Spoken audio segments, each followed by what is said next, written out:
Good day, future teachers. Welcome to Edu 259 5th Rationalization.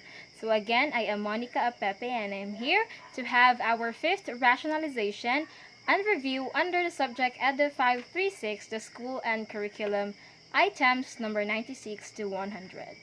So let us start with item number 96. Which of the following statements about leadership is false? The options are letter A, not every leader is manager. Letter B, when people operate as leaders, their role is always clearly established and defined.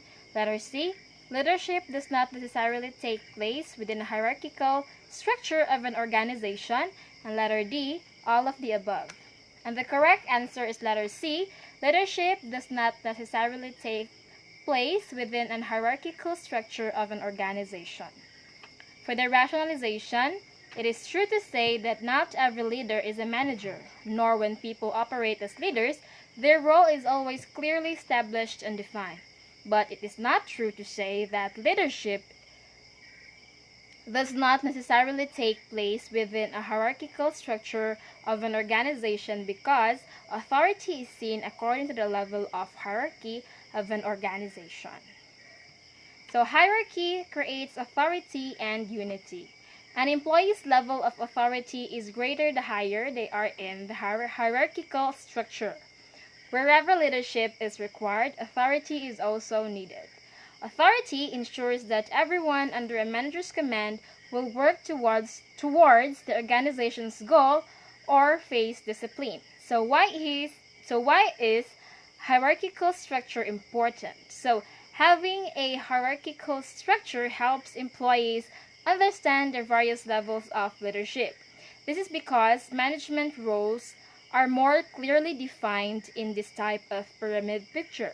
So operations run more smoothly when having various levels of control. So moving on, number 97, a leadership style based on a process of exchange. Followers who did poorly are either punished through suspension or separation from their job. The options are letter A, transformational, letter B, transactional, letter C, laissez-faire, letter D, democratic. And the correct answer is letter B, transactional. For our rationalization, what is transactional leadership?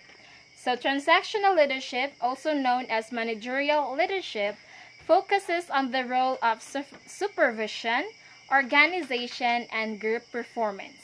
Leaders who implement this style focus on specific tasks and use rewards and punishments to motivate followers.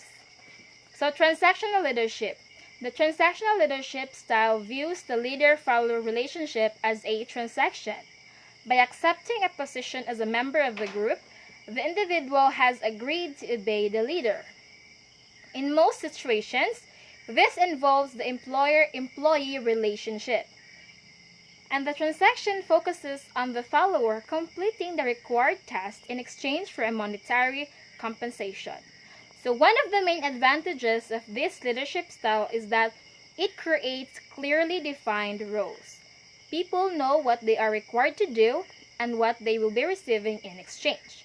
So this style allows leaders to offer a great deal of supervision and direction if needed. So that is transactional leadership.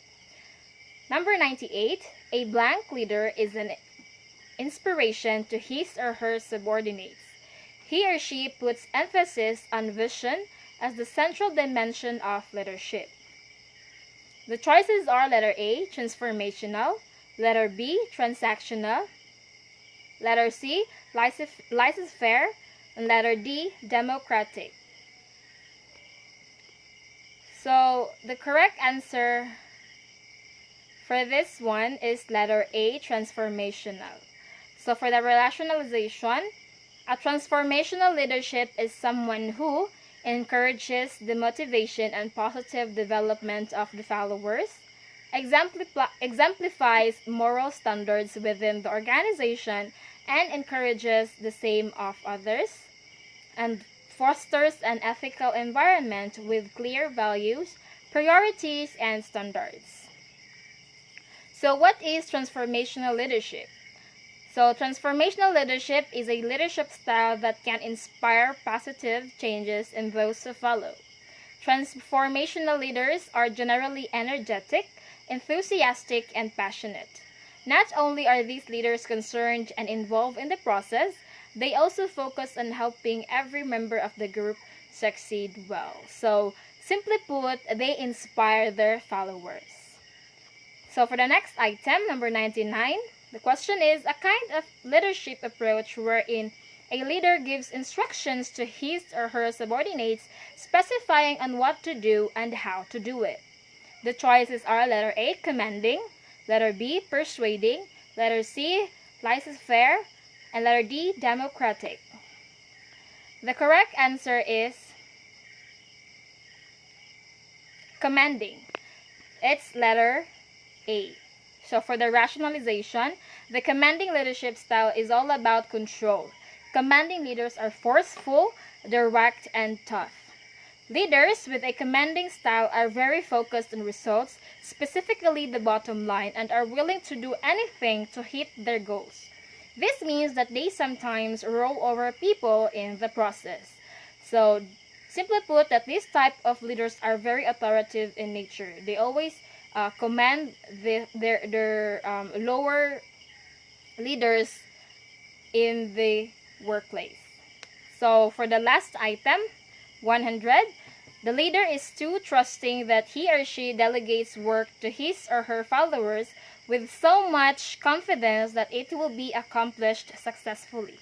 The choices are letter A, involving, letter B, persuading, letter C, empowering, and letter D, commanding. The correct answer is letter C, empowering.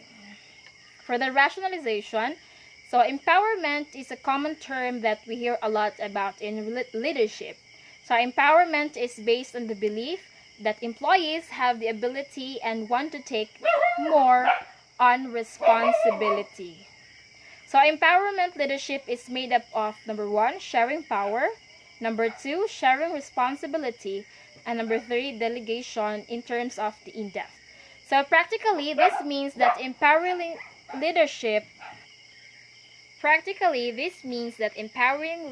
behavior is likely to encourage autonomous thinking, support novel ideas, and increase communication, and encourage their direct reports to do the same. So these are my references via Take It Online. And thank you. That's all for today's video. Thank you so much for listening.